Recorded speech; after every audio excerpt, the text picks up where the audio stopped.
Hey, what is going on, everybody? It's me, Potato Butter. Pretty recently, I've been using this deck online a lot, and I've used it against Hard Like Joe in one of his live streams recently. And this deck also got featured on Mega Capital G channel, where I played against a Salamangre player. The dude was kind of iffy. He made a couple of, not necessarily misplays, but he made a couple of decisions in his first turn that are somewhat questionable, like how he had Fury of Fire in his deck and not setting the Call by the Grave, which could have made a difference, but I'll talk about that in a bit. But essentially, I've seen a couple of comments pop up asking, what's the deck profile, how to run the deck, and I'm pretty proud of what I made here. I kind of just was like, I really like Lair of Darkness, but I don't like the whole tribute set a trap aspect of it, so I just really went with more of a dark combo engine deck that abuses the fact that Lair lets you tribute your opponent's monsters and gives you tokens during the end phase, and more so takes advantage of your guys being turned into dark attributes more than anything. But this deck really does have a pretty heavy emphasis around the Predaplant engine and the use of Destrudo and Mermere, and it's a lot of fun. There are a couple of Garnets in this deck, like the Mermere, like the literal Garnet itself, but you can actually kind of get away with these two in your hand if you opened up if your other 3 or 4 cards are the right ones, because you should be able to make Saryuja even with these in your hand and just put them back anyway. But the one card that you really don't want to see in your hand, or more so want to keep in your deck, is Darlingtonia Cobra, which is why I play multiples of it. And I'll just breeze through the deck list and the ratios and explain everything by the end. So I run 2 Darkest Diablos, 3 Arima, 1 Destrudo, 1 Mermere, 2 Performance Trick Clowns, 1 Armageddon Knight, 1 Blackwing Steam the Cloak, 3 Lone Fire Blossom, 3 Offer Scorpio, 2 Darlingtonia Cobra, 1 Spore, 1 Glow Bulb, 1 Garnet, and 2 Nibiru. And then for spells, I'm running the 3 Lair, 1 Terra, 3 Allure, 1 Instant, 1 Super Poly, 1 Brilliant, 1 Rhoda, 1 Monster Gate, 1 Monster Reborn, 1 Legacy Succession, 3 Called by the Grave, and 3 red reboots for the trap cards. Moving on to the extra deck, I'm playing Starving Venom, Seraphonite, Mud Dragon, Thousand Eyes. For the Synchros, I'm playing Trishula, Borreload Savage, Yahtzee. For the Xyz, I'm playing the Baguska. And for the Lynx, I'm playing Saryuja, Decode, Nightmare Phoenix, Aromaseraphy Jasmine, 2 Wee Witches, and the 1 Linkuriboh. And the extra deck is just kind of a bunch of stuff that are, or extra deck, excuse me, side deck is just kind of a bunch of stuff that helps in certain matchups and or if we're going first. But to kind of quickly break down what the deck's trying to accomplish, this is definitely a hard going second deck, as you can imagine, with the 3 red reboot and the 2 Nibiru. The focus is primarily to just tribute off your opponent's monsters with your cards and then take advantage of the tribute, like Darkest Diablo summoning itself, or Arima allowing you to draw and or search out a dragon. Keep in mind, Destrudo is actually searchable off Arima, which is what makes this deck so consistent. Well, part of what makes this deck so consistent. It's another factor.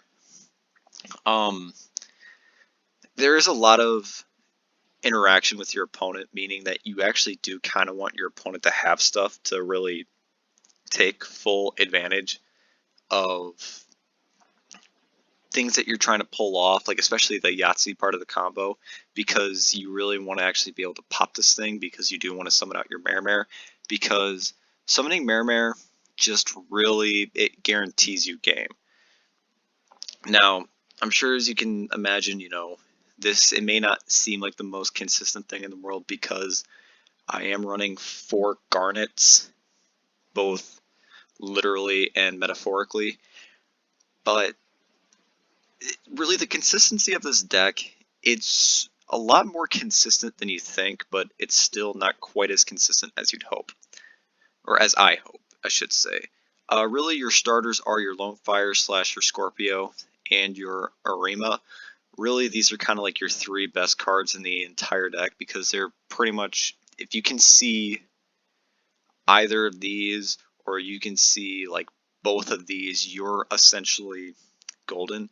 A pretty common combo is that your Lone Fire and you tribute off, which actually does build up your tribute counters for Lair by a huge margin. But going second, your go-to combo is usually just summon your Lone Fire, tribute off the other two, or all three of them, whatever you want to say, and then get your off freeze, and then proc its effect, which summons Darling Tonia. And then if your opponent has something you want to get rid of, you can then instant fusion and then link these two off into Aromatherapy Jasmine, who you then use instant fusions, summon your 1,000 dice, suck up an opponent monster, and then you'd have the 1,000 dice under Jasmine. Jasmine actually does tribute, which also adds to the tribute counter of Lair, and then you can bring out your Glow Bulb or your Spore if you already have Glow Bulb in your graveyard. And then, or even before that, you can tribute off that 1,000 dice for Link Karibo, and then tribute off Link Karibo for Glow Bulb. Same thing, but you get a board of Jasmine, Glow Bulb, and Link Karibo, and if you can get another monster out, well, that's Saryuja. Or if your opponent doesn't have anything, and a little bit better of a combo is same setup, get your Scorpio out and get your Jasmine, but instead of searching instant with Cobra, you search out Brilliant Fusion, and then you can dump your Trick Clown and your Garnet, and then you have a Seraphinite under your Jasmine, and then you summon your Trick Clown out, and then you can tribute off either your Seraphinite or your Trick Clown. If you don't have anything in your hand that you want to normal summon, then you tribute one of them off, or you normal summon and then just kind of tribute off whoever you buy there, and then Jasmine summons out Glow Bulb, and then get rid of that for your Link Karibo, and then some Glow Bulb back, and that actually does give you Saryuja. So pretty much these can actually net you a whole lot of advantage, and that's probably your biggest choke point. But a lot of what you do, this is a very freestyle heavy deck, as you can probably imagine, because there is a whole lot of options, and it can feel very, very overwhelming. And it's really, your game plan is that you just kind of want to go through as many of your tributes and use your opponents for tribute as much as you can, as well as just kind of destroy your opponent's things. And usually, based on how much you're summoning, you can end with Saryuja, one or two of your Wee Witches, and because it's pretty easy to proc your Diablos, you can also end up on a Diablos, and usually you have well over 8,000 by the time you kind of end all of your plays. And it's a lot of these like Starving Venom, Mud Dragon, and Baguska. A lot of those really are more so there for if you're going first and or need a way to disrupt your opponent with Super Poly. And this deck, you really want to go second, so it's not ideal to set up for first, but if you're going first, but if you kind of just open up a certain way, you kind of have to. And another thing I do want to point out is if you do end up going first, which this deck is capable of doing, because you are just tributing so much because of Lair Darkness, your Decode Talker also feeds into this, but you make Decode Talker in your first turn, and then you can have a shit ton of tokens that are underneath Decode Talker. And something that's kind of cool to point out is that if you do tribute one of your tokens for Decode Talker and you have Diablos in hand or grave, Diablos can then special summon itself to the zone that Decode Talker is pointing to, and then you just refill your Decode Talker. And then by the end of your opponent's turn, because even if you tribute something on your field, they still get a token. You control where those tokens are going. You can then put that token where Decode Talker is pointing to. So I can quickly go show the duel that was featured on Cap's channel, and I'll let that play out, and I will kind of give some input on that. I believe this was it. That looks right. Yes, this is it.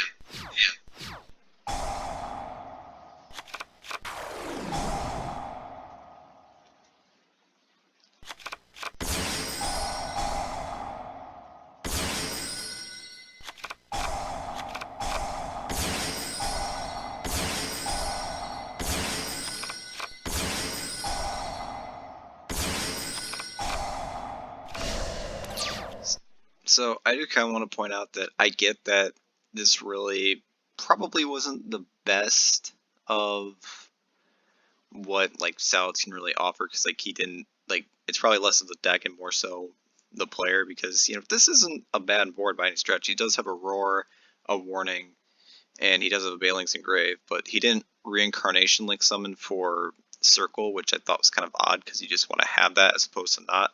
As well as he didn't set called by, so I understand that the called by not being retrieved and the Circle not being retrieved could have actually made a pretty significant difference, but I guess it more so has to deal with like just showcasing who the better player is, not to be a dick or toot my own horn, but I pilot this really weird mishmash Lair of Darkness Dark Attribute Turbo deck better than this guy can pilot Salads, I guess. Also, Fury of Fire I don't understand. I've heard somebody say that it's good for like the Link 5 Firewall Dragon decks because it helps them really build up OTKs, but I just don't really see it being all that useful in Salads. But even then, this is still a pretty average board, but I definitely opened up incredibly well. Definitely seeing Destrudo, so I don't need to search it off for Arima. If I do end up seeing another one, is pretty huge.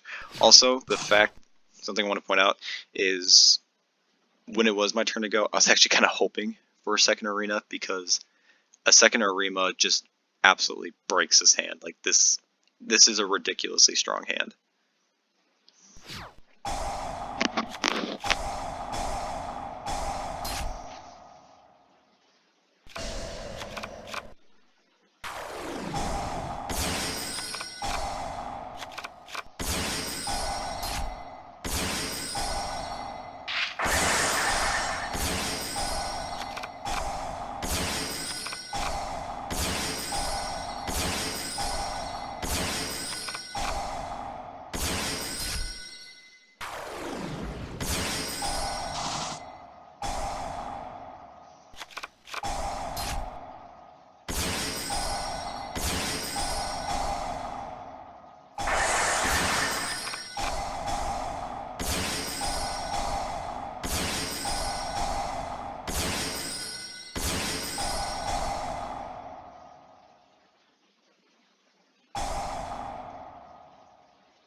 So pretty much, as you can see, like I kind of went through this pretty similar sequence of getting to my Offrey Scoprio and my Jasmine, kind of like at that midpoint of the duel. One thing I do want to point out is that Cap did say that I found a random OTK, and that the Destrudo into Borla was absolutely cheese. I'm not going to deny that. Like that was definitely just like a extra flex on the opponent, just to point out that I can do this and I am running this, and that I am going to get a 4200 dragon that can just say no to anything you're trying to do.